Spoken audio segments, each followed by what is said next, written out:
Jakarta. Adapun di Distrik Jakarta ada 5 paroki SPD, yaitu Paroki Arnold Jansen Bekasi, Paroki Keranji, Paroki Taman Galaksi, Paroki Matraman, dan Pademangan. Jadi di KAJ ini SPD ada 5, 3 diantaranya itu di Bekasi, baru kita Matraman dan Pademangan. Kami Soferdia Santo Yosef Matraman didirikan dan dilantik oleh Romo Moderator Distrik SPD pada tanggal 8 September 2023 yang lalu, yang bertepatan dengan hari ulang tahun SPD ke-148. Saat ini anggota kami Soferdia Santo Yosef Matraman adalah 24 orang, dengan Romo pemimpin rohani kami adalah Romo Benedictus Beremali SPD. Meneladani spiritualitas dari Bapak Arnold Jansen adalah salah satu semangat kami dalam keluarga Soferdia ini. Beradorasi kepada sakramen Maha Kudus dan mencintai kitab suci adalah salah satu hal yang selalu kami rindukan. Sebagaimana salah satu perwujudan dari hal tersebut, maka pada malam hari ini kami mengadakan acara ini. Sebelum kita mulai, kita awali dengan doa pembukaan oleh Bapak Yulianto sebagai bendahara dari pekerjaan. Waktu dan tempat, silakan Pak.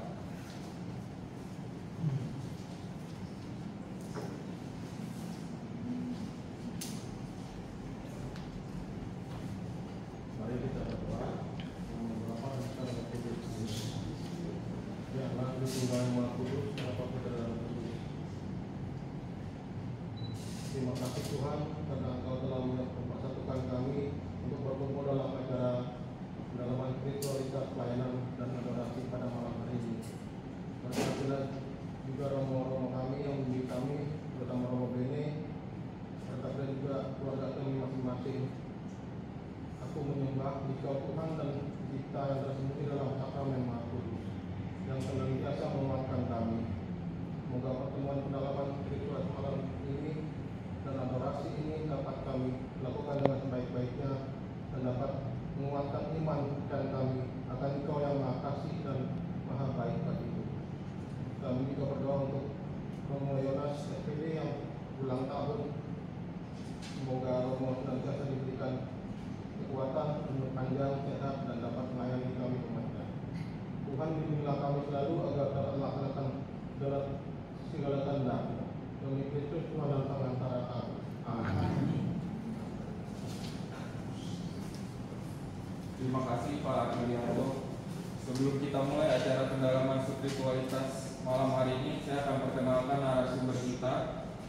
Namanya adalah Romo Yohanes Unu SPD. Beliau lahir di Timor Barat 7 Juni 1978, jadi baru kemarin dia ulang tahun. Tahbisa imamat beliau di Malang tanggal 7 September tahun 2006. Pendidikan terakhirnya adalah Lisensiate dan MA dalam kitab suci di Universitas Kepausan Santo Thomas Aquinas Manila, Filipina.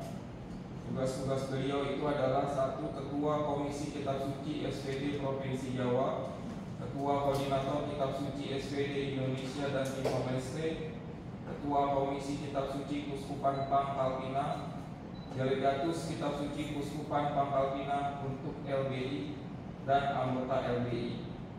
Demikian perkenalan dari narasumber. Untuk berikutnya waktu dan tempat kami persilakan kepada Bapak Yohanes. Terima kasih.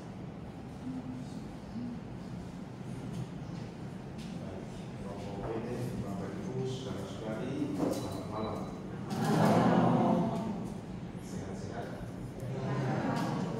Malam ini orang mojok, malam Minggu kita merenungkan sabda alam.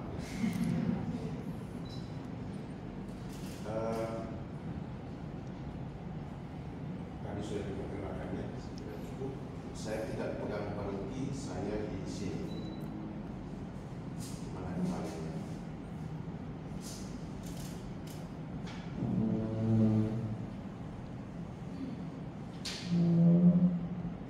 Ini bukan dulu terus ini bukan dulu.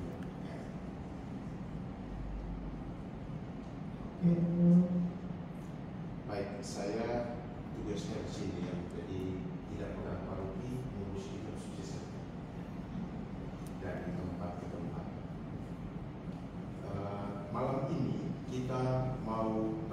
bersama tentang spiritualitas pelayanan dari Rasul Paulus, misionaris agung dalam gereja, dan dalam misi ini salah satu pelindung gereja. Kita mau belajar dari Rasul Paulus bagaimana kita melayani. Teksnya sudah saya share ke ini, nanti setelah sesi dibagikan dalam PDF. Kalau susah tidur malam silahkan baca, dijamin 2-3 menit pasti berulang.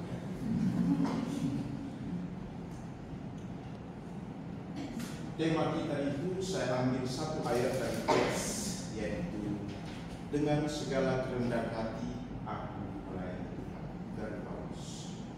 Jadi 2 poin yang akan kita lihat pada malam ini adalah kerendahan hati dan melayani. 2 kata kunci. Ya.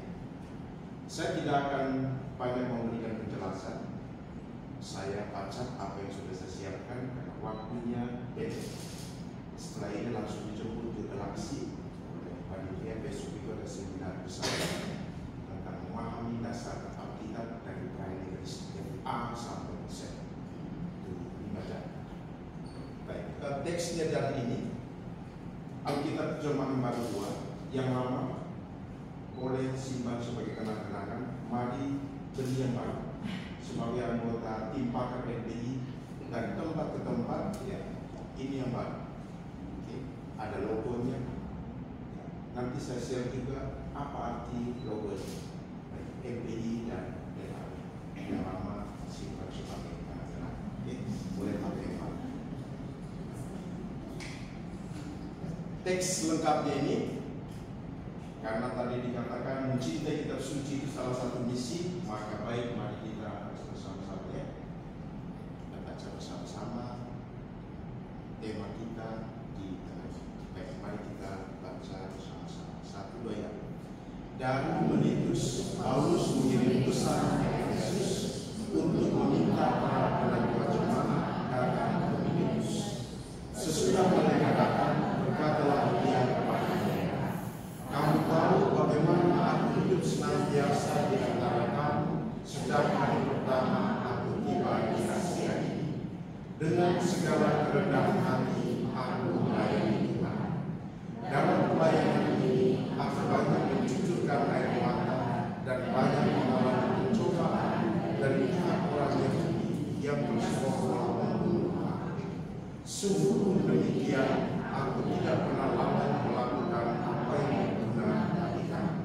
Semua kuberitakan dan kuajarkan kepada kamu, baik di depan umum maupun dalam perkumpulan di rumah-rumah.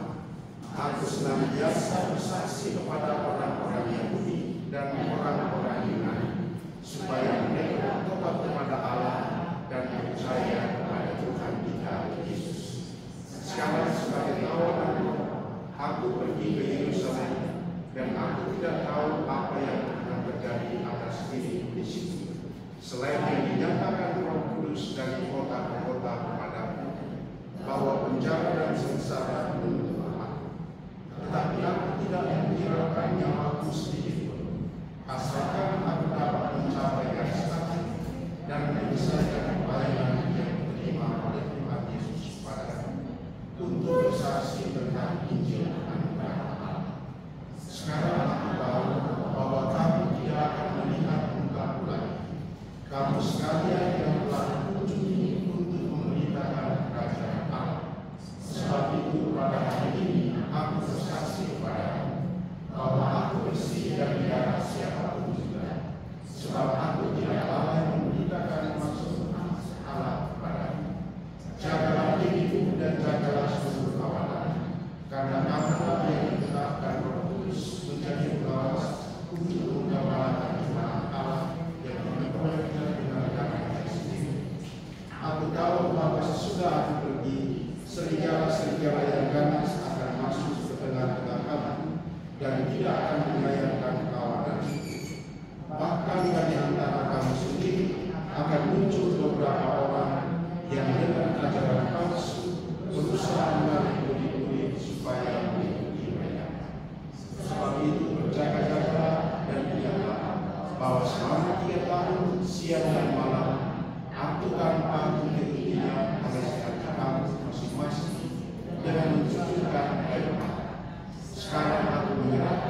kepada Allah dan kepada firman anugerah-Nya yang berkuasa membangun kamu dan menganugerahkan kepada kamu warisan yang ditentukan bagi semua orang yang telah dikuluskannya.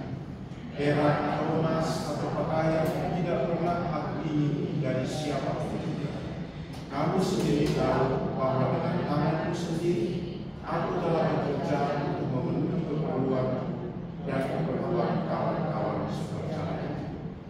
Dalam segala sesuatu telah diberikan contoh kepada kamu bahwa dengan bekerja keras begini kita harus membantu orang-orang yang lemah dan harus mengingat perkataan Tuhan Yesus.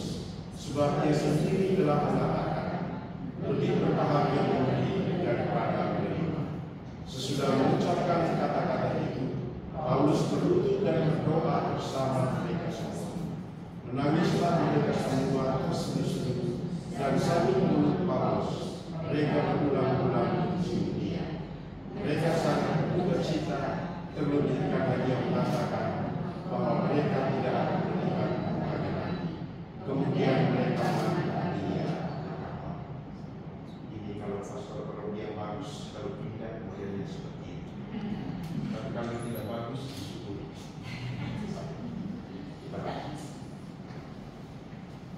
Sisi pertama, kerendahan hati. Kedua ya, kerendahan hati dan melayani. Santo Agustinus mengatakan, bagi mereka yang ingin mengikuti jalan Tuhan, sebelum para murid disebut Kristen, murid-murid itu disebut sebagai pengikut jalan Tuhan dalam kisah para rasul. Kerendahan hati adalah hal pertama. Kerendahan hati adalah hal kedua. Kerendahan hati adalah hal ketiga. Ribuan tahun kemudian, Martin Luther ketika ditanya tentang 3 keutamaan terbesar, ia menjawab. Pertama, kerendahan hati. Kedua, kerendahan hati. Ketiga, kerendahan hati. Siapa kopi, siapa besi. Martin Luther, kopi Santo Agustinus, karena Martin Luther adalah seorang imam Osa, Ordo Santo Agustinus.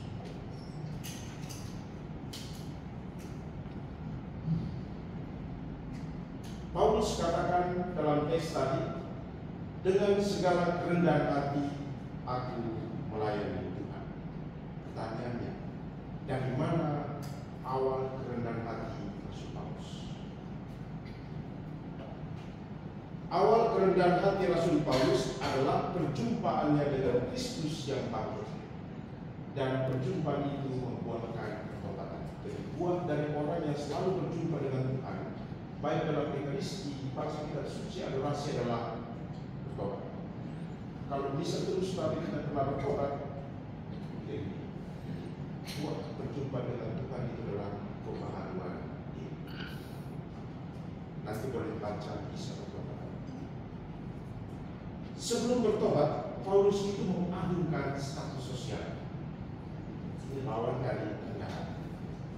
Dia katakan, aku orang Yahudi, lahir di Tarsus, di tanah Kilikia, dididik dengan teliti di bawah pimpinan Gamaliel. Ini guru saya.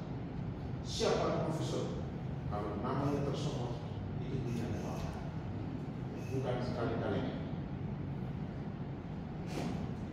Dia katakan lagi, dan dalam agama Yahudi, aku jauh lebih maju dari banyak teman sebaya dengan aku di antara sebangsa, sebagai orang yang sangat rajin memelihara adat istiadat nenek moyang.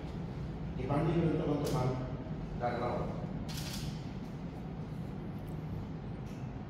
Aku disunat pada hari ke-8 dari bangsa Israel, dari suku Benyamin, orang Ibrani asli. Tentang pendirian dalam hukum Taurat, aku orang Farisi.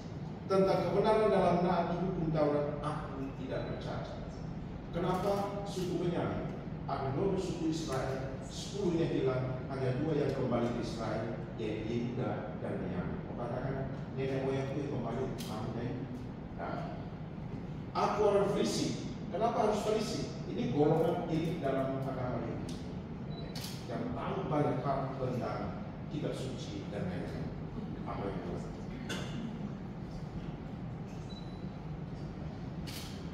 Paulus sebelum bertobat itu melihat orang Kristen itu sebagai saingan dan musuh. Maka pekerjaan Paulus dalam kisah Rasul itu mengejar-kejar dan menganiaya para pengikut jalan Tuhan.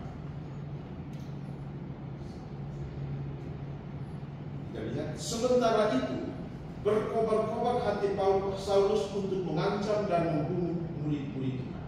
Jadi hatinya tidak berkobar-kobar untuk misi dan pelayanan, tapi kobar-kobar itu mematikan orang. Sebab kamu telah mendengar tentang hidupku dahulu dalam agama Yahudi, tanpa batas aku menganiaya jemaat Allah dan berusaha membinasakan. Sebelum berdoa. Nah, lalu ada satu peristiwa yang kalau kita sebut sebagai titik balik, turning point.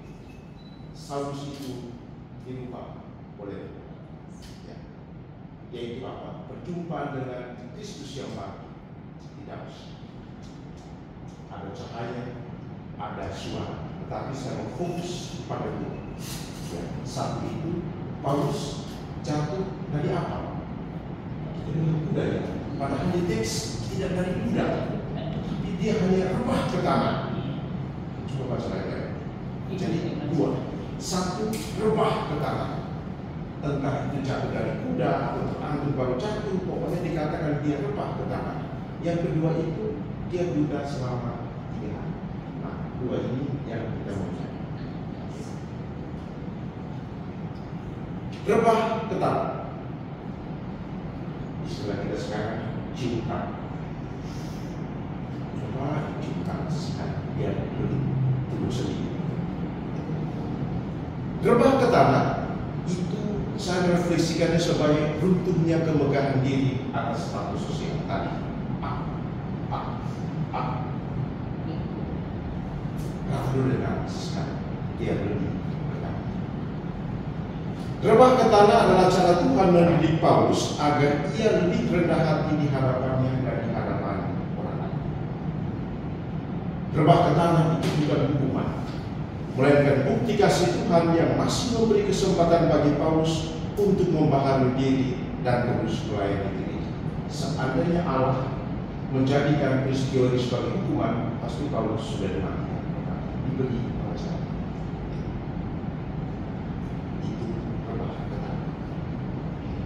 Buta selama 3 hari. Tuhan memiliki maksud dengan kebutaan Paulus bagi pelayanan kelak. Mata lama Paulus dibutakan agar ia tidak lagi melihat kemegahan dirinya sebagai sesuatu diagungkan dalam pelayanan. Apakah saya kadang-kadang akan tidak lihat ucapannya di salah satu surat. Mata lama Paulus dibutakan agar ia melihat orang lain sebagai rekan kerja Tuhan, bukan sebagai saingan, apalagi sebagai musuh.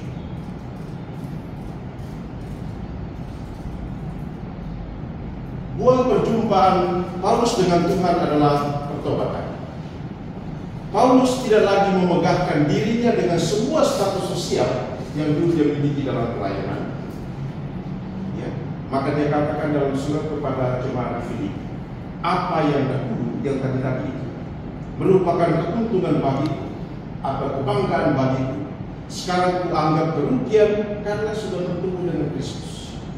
Karena dialah aku telah melepaskan semuanya itu dan menganggapnya sampah, supaya aku memperoleh Yesus.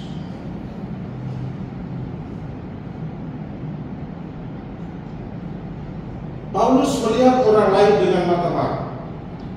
Tadi itu saingan dan musuh yang harus dimusnahkan. Sekarang dia melihat orang lain dengan mata yang baru. Ia tidak melihat orang lain sebagai saingan apalagi musuh, tetapi menjadikan mereka sebagai saudara-saudari. Maka surat-suratnya selalu saudara-saudari yang terkasih, kecuali surat kepada jemaat di Galatia. Paulus itu marah, maka di situ kata-katanya keras, tidak ada salam-salam. Ya. Hai kamu orang Galatia yang bodoh, yang tolol, kasih usulan. Sebetulnya Paulus itu halus. Ya, menjadikan sebagian dari mereka itu rekan kerja, rekan seperjalanan, kolaborator, baik yang tua maupun yang banyak sekali rekan kerja Paulus. Saya melihat dua yang sangat bagus itu untuk melambangkan generasi dalam gereja dan pelayanan. Ada yang senior, ada yang junior. Maksudnya supaya apa? Bisa kerjasama, jangan saling mengikut, apalagi saling mendengar. Saya ambil itu contoh. Ada contoh. Itu Paulus dan Apolos. Ya. Itu contoh kerjasama dalam pelayanan antara yang senior dan junior. Paulus lebih tua, Apolos anak muda. Mari kita lihat head to head perbandingan kekuatan mereka. Paulus dari Tarsus, Kolasa, gengsinya beda.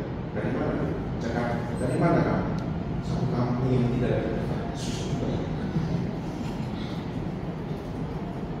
Apolos Alexandria, kota terbesar kedua di Mesir setelah Kairo. 4 jam dari kota Kairo. Pendidikan Yahudi terpelajar, ahli retorika, ngomong itu berjam-jam, orang tak pernah bosan, mahir dalam memberitakan Injil, ahli kitab suci. Apolos sama, Yahudi terpelajar tapi tinggal di luar diaspora, sangat fasih dalam berbicara, retorika, dan juga mahir dalam soal-soal kitab suci. Dibimbing guru Yahudi terkenal Gamaliel, prestise sendiri. Karena dari Alexandria pada waktu itu ada seorang filsuf namanya Philo. Kemungkinan besar Apolos ini juga pikiran ini dipengaruhi oleh lulusan filsafat yang namanya Philo. Jadi head to head sama. Apa yang bisa kita pelajari dari perbandingan kekuatan senior dan junior? Kelebihan dan kemampuan setiap individu jika disinergiskan untuk tujuan yang sama, itu akan membangun pelayanan. Sebaliknya, kelebihan dan kemampuan setiap individu jika tidak disinergiskan untuk tujuan yang sama, itu merusak pelayanan. Karena apa? Ada dua matahari yang terbit bersama. Dua matahari yang terbit, kalau tidak bisa kerjasama, itu luar biasa kesulitan. Maka lebih bagus katanya cukup satu. Tapi kalau dua, harus bisa kerjasama seperti senior dan junior. Dengan kata lain, bukan hanya keburukan yang menghancurkan pelayanan, melainkan juga kelebihan yang paling hebat sekalipun, jika tidak dapat disinergiskan untuk tujuan yang sama, itu juga punya daya rusak. Karena yang terjadi itu apa? Iri hati, persaingan, dan kemudian menimbulkan perpecahan. Bisa dilihat contohnya di sini. Apakah itu mana?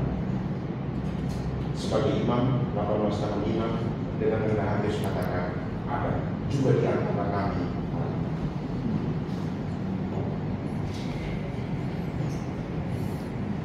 Tetapi Paulus dan Apolos tidak menganggap satu sama lain sebagai musuh atau saingan.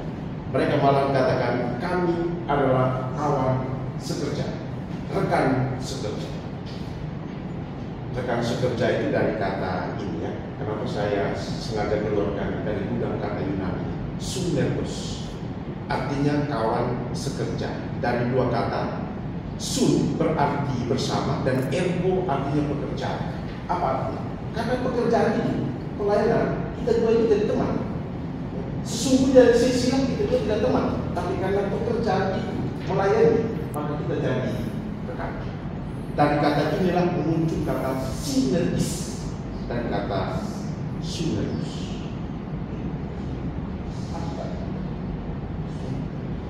Itu Paulus gunakan banyak sekali. Silakan dicek ya. Kata ini dipakai banyak. Oke,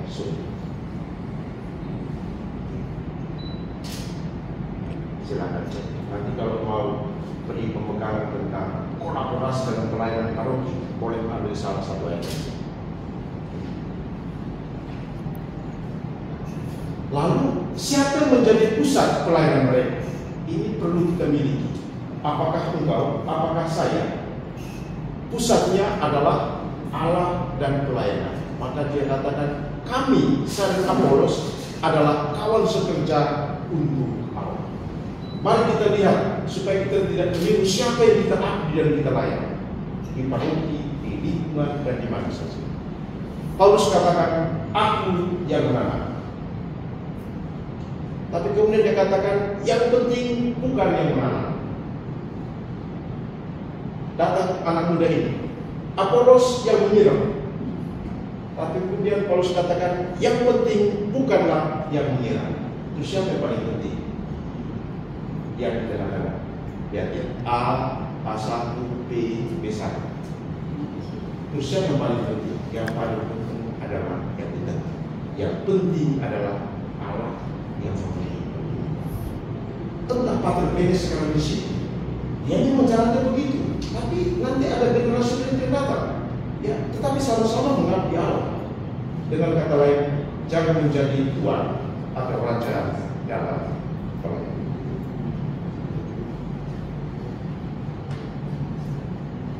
Lanjut.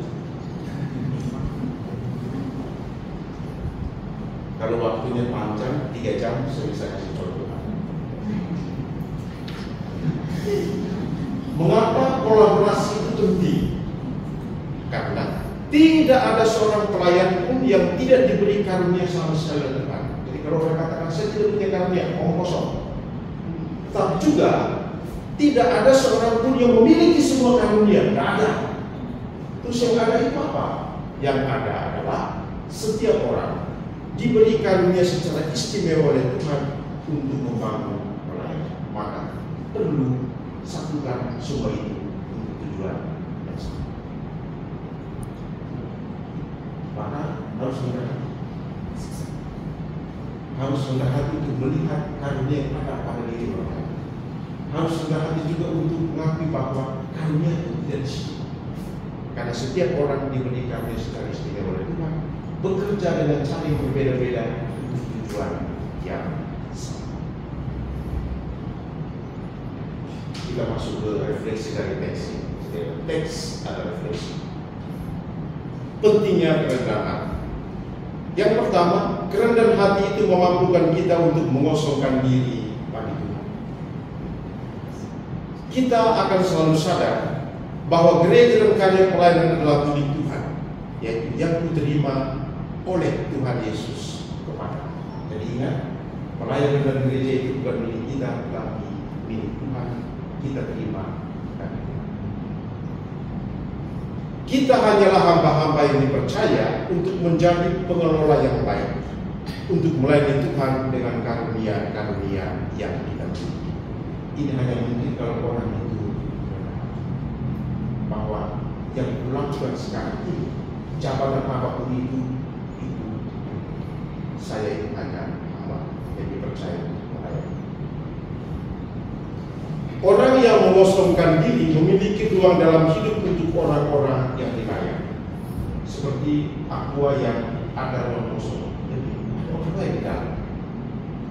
Segala sesuatu yang dilakukan dalam pelayanan tertuju kepada orang yang dilayani. Selalu memikirkan yang dilayani, bukan saya. Ia menganggap yang lain lebih utama daripada dirinya, tidak memperhatikan kepentingan sendiri, tetapi kepentingan orang. Yang kedua, kerendahan hati memampukan kita mengosongkan diri bagi orang lain. Orang yang mengosongkan diri memiliki ruang dalam hidup untuk orang-orang yang dilayani. Segala sesuatu, ini sudah bagian kedua ya. Bagian pertama ada di slide yang sama. Segala sesuatu tertuju kepada orang lain, ya. Jadi selalu menganggap kepentingan orang lain itu lebih penting. Maka kerendahan hati itu memampukan kita itu untuk apa? Untuk keluar dari diri, keegoan kita, menuju kepada orang lain, bukan menarik semua yang lain dari luar itu kembali ke diri. Jadi geraknya berbeda. Orang yang melayani rendah hati itu keluar dari dirinya untuk orang lain, bukan menarik segala sesuatu yang ada dari luar untuk dirinya sendiri. Perlawanan.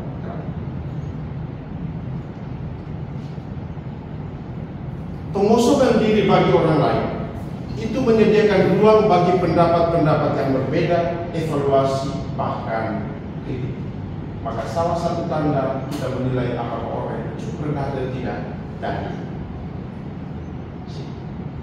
Maka kalau jadi pelayan rendah seperti Paulus, jangan anti evaluasi, jangan anti saran, jangan anti kritik. Kalau itu benar, dengarkan dan perbaiki. Kalau tidak benar, jangan langsung tolak. Jadikan sebagai alarm untuk lebih hati-hati pada masa yang akan datang. Kalau mau mendengar pendapat yang berbeda, evaluasi kritik, maka seorang pelayan rendah hati itu haruslah seorang pendengar yang baik. Kalau tidak mendengarkan memang susah. Dia harus mendengar. Pelayan yang tidak mau mendengarkan pendapat yang berbeda bahkan kritik adalah orang yang takut.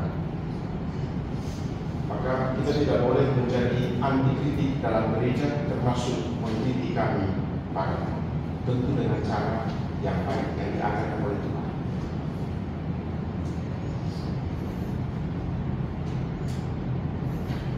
Yang ketiga, kerendahan hati menghindarkan kita dari kecenderungan pamer kuasa. Kerendahan hati bukan penyangkalan terhadap kuasa seseorang dalam gereja. Bukan. Rendah hati bukan berarti menghilangkan kuasa Pater Bene sebagai pastor paroki, Pater Ibu sebagai prosesi dari sama sekali tidak.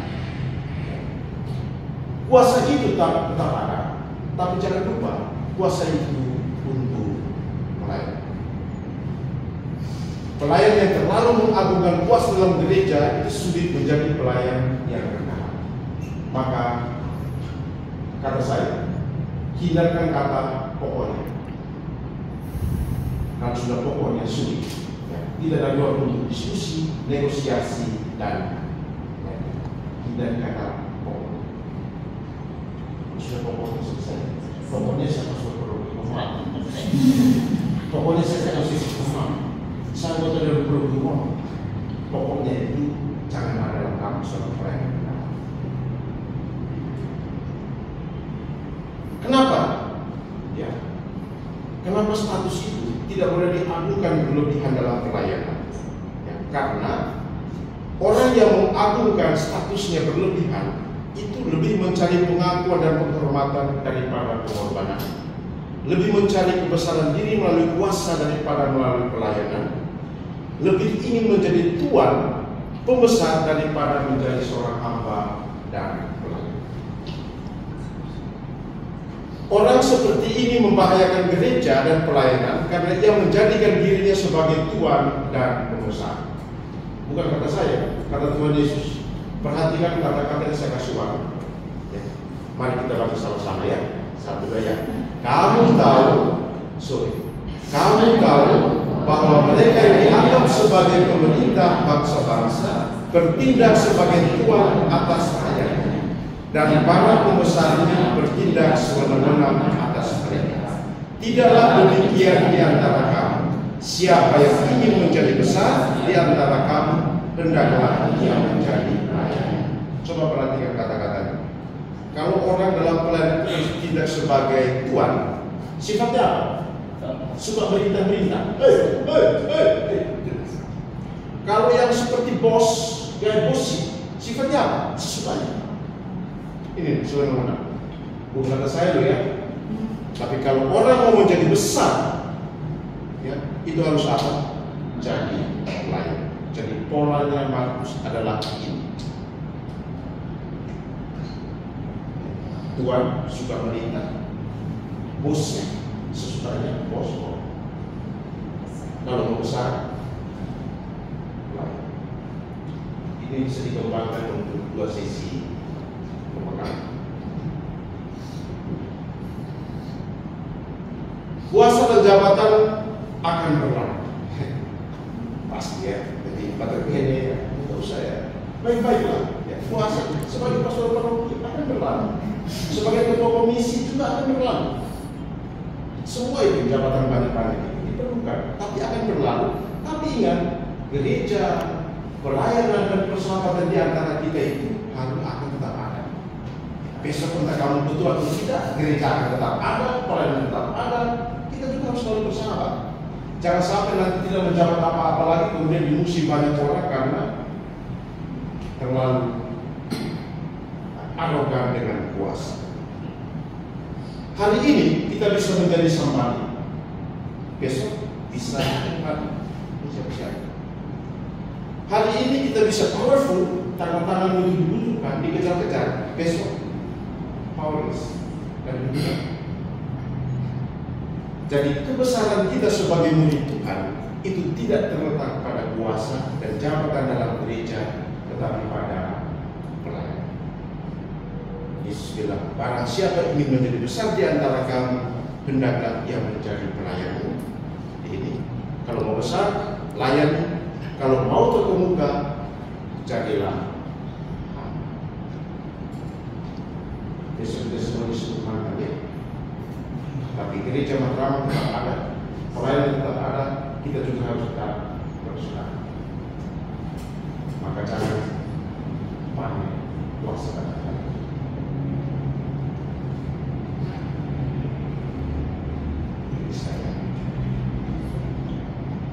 Yesus itu model kerendahan hati dalam melayani, ya. Nanti dibaca. Meskipun Allah, tetapi dia tidak mempertahankan kealahannya itu. Bahkan dia mengosokkan diri, mengambil rupa seorang hamba dan sama seperti manusia. Kealahan Yesus tidak hilang, tetapi dalam pelayanan dia tidak mengagungkan kealahan. Kata kepada saudara orang Yesus. Malahan dia rendahkan diri sama dengan manusia. Dengan cara itu Yesus lebih dekat kepada manusia, memahami situasi manusia dan menjadi satu dengan mereka.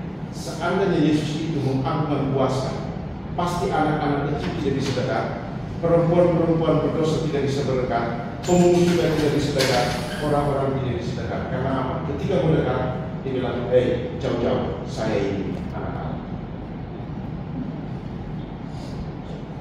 Allah tetapi tidak menganggap itu sebagai pasti anak-anak tidak bisa sembunyi, pasti wanita berdarah tidak bisa pegang ujung jubah, pasti Matius tidak bisa duduk dan makan bersama dengan dia. Kita harus seperti itu ya. Jangan sampai umat itu, warga itu jangan sampai lebih mudah ketemu Tuhan Yesus daripada ketemu pastor paroki atau Tuhan.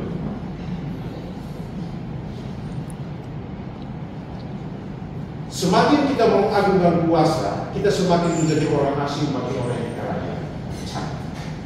Karena kuasa. Semakin kita merendahkan diri, kita akan semakin manusiawi, mudah didekati dan mendekati, dan semakin memahami keadaan orang lain. Nah, kerendahan hati memampukan seseorang semakin manusiawi, sama seperti Yesus yang meskipun Allah, tetapi menjadi sama dengan manusia. Atau orang bilang humility is humanity. Kata humility, basilio itu berasal dari kata bahasa Latin humus, artinya tanah. Jadi kalau merendah hati, ya itu artinya harus semakin manusia. Itu yang pertama. Kita lanjutkan yang kedua ya. Sekarang kita ada pahamnya akan saya membaca. Tadi pertama dengan rendah hati, yang kedua aku melayani Tuhan. Dua kata kunci.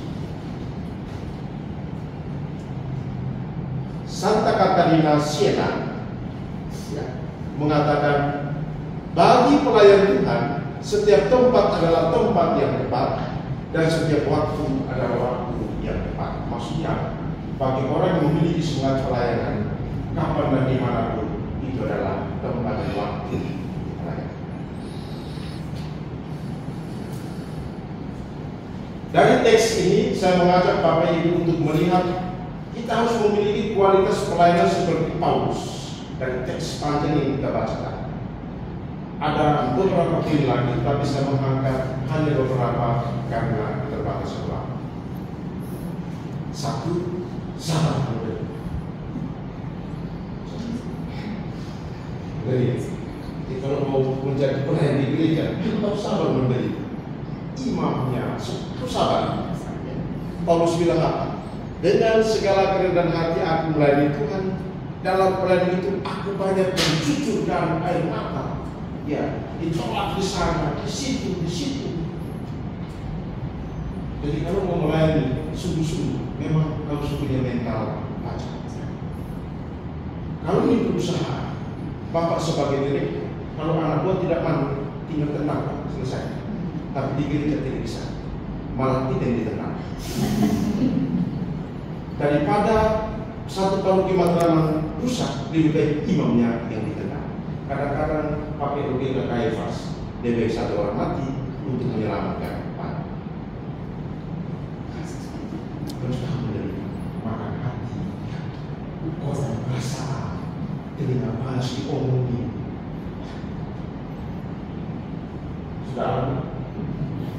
Sudah alami, mereka paling biasa. Mau cerita ke siapa ya? Tak mungkin ke bapak mama yang sudah tua, kesian.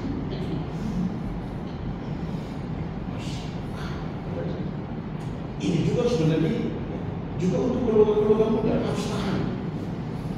Banyaknya kasus anulasi, oke, faktornya macam-macam. Tapi saya menangkap satu hal. Kalau menikah hanya untuk yang enak-enak, saya juga bisa. Tapi apakah bisa tahan menerima? Itu bagian dari diri.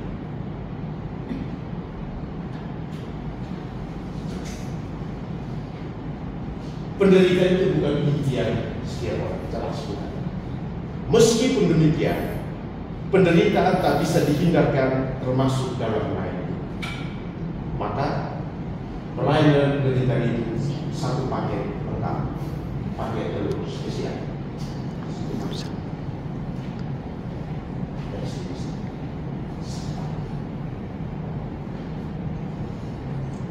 Faktor penyebab kesulitan penderitaan bisa macam-macam, ya. Ada internal, perbedaan karakter. Tapi kita harus ingat, ya, Yesus memanggil orang-orang itu yang dikehendaki. 12 rasul, karakternya beda-beda, termasuk si Oke dan Judas. Ada dua murid yang harusnya saling membunuh, yaitu Simon orang Selot dan Matius pemungut cukai. Matius pemungut cukai, Simon orang Selot itu garis keras orang Yahudi yang bersumpah untuk menghabisi setiap orang Yahudi yang menjadi kaki tangan penjaga Romawi. Matius, orang Yahudi yang bekerja sebagai kaki tangan orang Yahudi, Romawi. Harusnya mereka berdua itu saling membunuh. Pertanyaannya, kenapa Yesus pilih orang-orang yang berbeda itu? Jawabannya ada pada Markus 3. Ia memilih orang-orang yang dikehendakinya, bukan yang mau. Maka kita harus terbiasa untuk bekerja sama dengan orang-orang yang dikehendaki. Kalau mau pilih pastor, rekan, saya pasti pilih Pater Bene karena kami dari Timur, sedang mendengar kami sama-sama, di Malang sama-sama, di Filipina sama-sama. Kami saling kenal, lebih mudah. Lebih enak pilih yang kakak atau adik kelas yang tidak terlalu jauh sebagai imam. Ini satu 50 tahun, satu 80 tahun, susah juga. Tapi ingat, itu mereka orang-orang yang dikehendaki. Maka perbedaan karakter, termasuk kekurangan mereka, itu juga dikehendaki oleh Tuhan. Maka dalam pelayanan, menghadapi karakter yang berbeda, kita harus saling adaptasi. Seperti Doris. Lalu nanti ada perselisihan di antara kita, itu biasa. Faktor eksternal banyak, ya, umat pasif, tidak dapat dukungan, dikata dan direndahkan, mendapat perlawanan dan lain-lain sebagainya. Lalu memang nasihatnya kepada usul muda di Efesus, ya, Timotius, Paulus bilang dalam pelayanan itu sabarlah menderita. Tidak ada satu penderitaan yang sia-sia di mata Tuhan dalam pelayanan. Tuhan memiliki rencana di balik penderitaan agar engkau menjadi pelayan yang tangguh seperti Rasul Paulus. Analoginya, akar pohon tidak akan menjadi kuat jika tidak diterpa angin kencang. Demikian juga pribadimu jika tanpa kesulitan tidak akan menjadi pribadi yang kokoh dalam pelayanan. Penderitaan dalam melayani kekuatan untuk menumbuhkan mereka yang sedang menderita. Bandingkan kisah Nabi Yeremia. Yeremia itu satu nabi perjanjian lama tidak menikah. Tapi semakin tua, hidupnya semakin susah. Susah sekali Yeremia. Pertanyaannya, kenapa Tuhan membentuk Yeremia dunia dengan cara seperti ini? Jawabannya sederhana. Karena umat Israel lagi dalam pembuangan di Babilonia. Dengan ikut menderitakan penderitaan umat, Yeremia akan lebih mudah untuk mengerti orang-orang.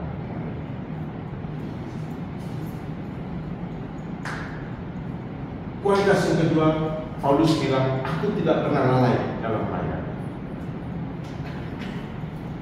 Kelalaian itu dosa. Coba saya mengaku kepada Allah yang Maha Kuasa dan kepada saudara sekalian bahwa saya telah berdosa dengan pikiran, perkataan, perbuatan, dan kelalaian. Jadi kelalaian itu dosa. Apa itu dosa kelalaian?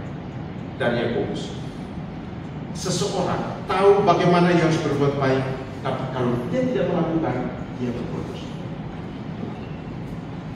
Tahu tugas, tapi kalau tidak lakukan, dia berdosa.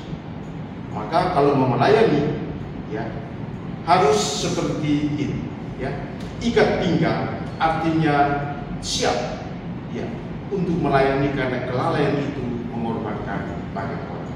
Coba kalau misalnya minggu lektor tidak datang, satu orang tetapi mengorbankan begitu banyak orang dan membuat itu menjadi kaki dan lain-lain.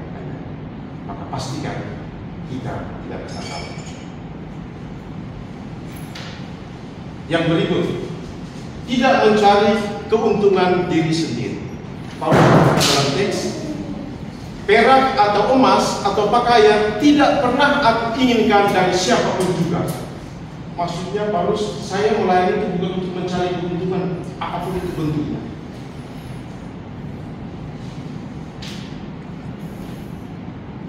Pelayan memang membutuhkan hal-hal material, tetapi pelayanan tidak boleh diletakkan pada hal-hal material. Ya, ingat kata-kata Yesus. Apa? Carilah dahulu kerajaan Allah dan kebenarannya, dan semuanya itu akan ditambahkan kepadamu. Dan dicari dulu itu apa? Kerajaan Allah dan kebenaran. Dan kerajaan Allah ini akan bertanggung jawab untuk hidup. Tetapi kalau dicari dulu itu tambahannya, maka kerajaan Allah tidak akan bertanggung jawab untuk tambahannya itu macam-macam. Jangan cari tambahannya itu, cari yang ini. Maka yang lain itu ditambahkan Allah. Nah, jauh-jauh sebelum menulis, sebelum Kisah Para Rasul, Paulus sudah menulis sifat-sifat yang harus dihindari ketika kita melayani. Dalam 1 Tesalonika, surat yang paling tua, termasuk lebih tua daripada keempat Injil, yaitu 1-2 Tesalonika. Ya, Paulus sudah sebut jauh-jauhan. Apa itu? Tidak disertai tipu daya. Jadi melayani jangan suka tipu orang. Bukan untuk menyenangkan manusia, tapi untuk menyenangkan Allah. Tidak pernah bermulut manis. Tidak pernah mencari pujian dari manusia. Jauh sebelum. Maka dalam pelayanan kita harus selalu ingat kata-kata Yesus. Ketika lihat dua murid Yohanes Pembaptis mengikuti, dia berkata katakan, apa yang kamu cari? Bertanya diri, apa yang saya cari? Apa? Ini pertanyaan yang membuktikan motivasi kita dalam melayani. Secara manusia, kita pasti ingin dipuji dan diucapi terima kasih. Itu hal yang normal dan baik, ya kan? Pastilah, termasuk saya. Pasti. Jika orang memujimu, acungi jempol, bertepuk tangan karena pelayananmu, terimalah dengan rendah hati, tanda bahwa kita telah melayani dengan baik dari sini. Tapi jangan sombong. Tetapi hindari pelayanan yang didasarkan di atas pujian, terima kasih, sorak-sorai dan tepuk tangan, karena kita akan kecewa jika tidak mendapatkan semua itu. Oh, saya sudah layani setengah mati, ya, tidak dipuji juga. Maka dalam pengalaman dan refleksi saya bagian ini, maaf kalau saya salah. Maka kalau menjadi pelayan rendah hati, kita memang harus mulai membiasakan diri untuk tidak selalu mendapat pujian, tidak selalu mendapat tepuk tangan, tidak selalu mendapat terima kasih, agar kita tidak terlalu. Itu refleksi 18 tahun jadi imam. Kalau saya salah, imam. Maka Bapak yang memuji saya tidak, tetap saya kerja dengan baik. Karena yang apa siapa yang ditaati? Allah.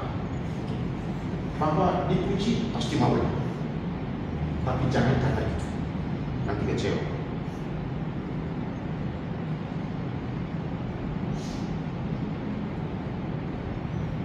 Ini inspirasi saya, tafsir tanda kutip sedikit ngawur, tapi rohani. Yesus masuk kota Yerusalem untuk mau menegaskan yang tadi. Oke, lihat ya, dalam Injil dikatakan orang bentangkan pakaian, memotong dahan-dahan, ranting-ranting. Satu Injil dikatakan palma. Lalu mereka menyanyi Hosana, Putra Daud, terpujilah dan lain-lain. Yang dipuji itu siapa? Orang bentangkan pakaian, sorak-sorai itu karena siapa? Yesus atau keledai? Yesus atau keledai? Yesus.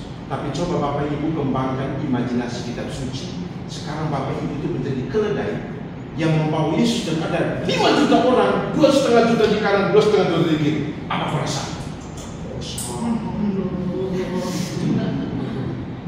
Pasti keledai juga hidupnya ikut kembang. Oh, anaknya direktur aja mamanya di bawah ibunya kembang, apalagi di syuting masuk YouTube.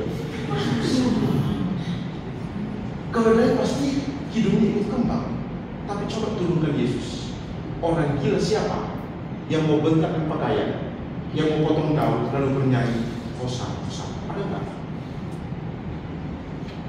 Bahwa kita dipuji, ditepuk tangan, diberi sanjungan, diacungi jempol, karena kita telah membawa Yesus. Tapi bukan karena engkau, tapi karena Yesus. Tafsiran sedikit rohani. Makanya coba imajinasikan berbeda. Di stadion GBK itu 80.000 orang ke bawah, orang pasti juga. Tapi ketika Yesus diturunkan, orang gila pun tidak akan bentang pakaian untuk lebih kosong.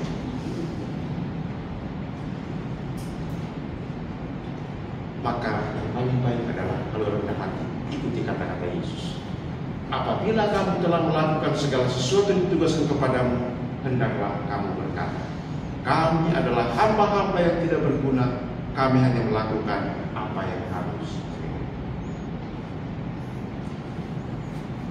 Paulus itu pelayan Tuhan yang sangat rendah hati, melayani sungguh-sungguh. Dia seorang rasul Kristus yang gigih melayani Tuhan meski banyak sekali mengalami kesulitan dan penderitaan. Baginya, pelayanan diberikan Tuhan Yesus adalah garis akhir yang harus dicapai. Ya, maka dia katakan, aku tidak menghiraukan nyawaku sekalipun, asalkan aku dapat mencapai garis akhir dan menyelesaikannya pelayanan yang diterima dari Tuhan Yesus. Dan ingat kata garis akhir, karena nanti diulangi lagi kepada Timotius kata yang sama. Jadi melayani itu jangan sampai di tengah minta mundur, harus sampai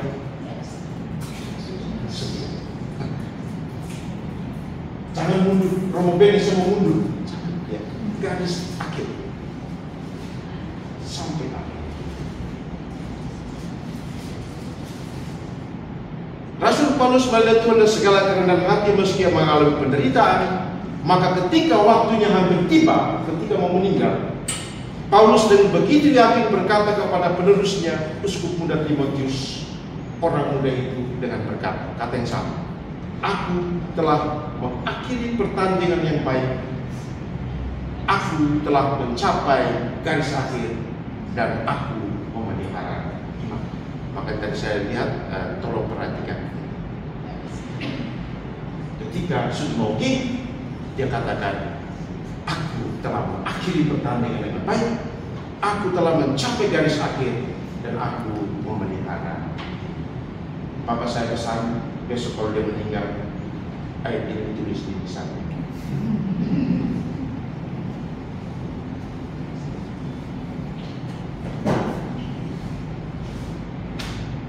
Pelayanan adalah garis akhir yang harus dicapai, jangan setengah-setengah, harus sampai finish.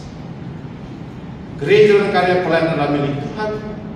Kita adalah pelayan-pelayan yang dipercaya Tuhan untuk mengelola gereja dan karya pelayanan yang setia dan penuh kerendahan hati sampai garis akhir. Dengan demikian, karena itu garisnya akhir. Nanti waktu mati juga harus bertanggung jawab. Dan demikian, kita tidak hanya bertanggung jawab kepada Bapak Uskup, tidak hanya kepada Pastor Paroki, tidak kepada Dewan Paroki, dan tidak hanya kepada imam. Tetapi pada akhirnya kita juga harus bertanggung jawab pada Tuhan Sang Beri kepercayaan.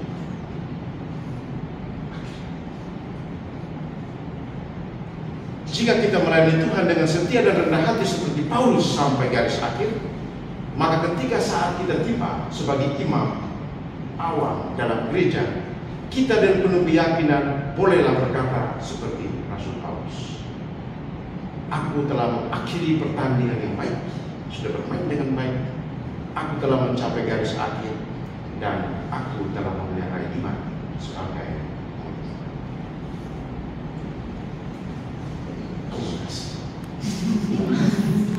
sudah ya?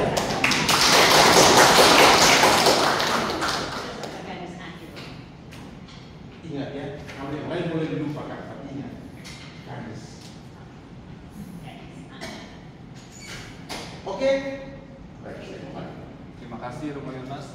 Mungkin ada 1-2 pertanyaan buat Romo dari materinya, mungkin kita beri kesempatan 1 atau 2 pertanyaan.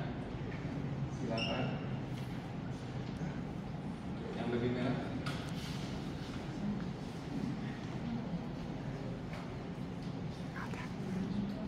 Silakan Bapak Ibu 1-2 pertanyaan. Kalau udah ngantuk, Bapak potong boleh? Sudah? Kalau sudah jelas, terima kasih. Nanti filenya dibagi oleh materi ya. Silakan.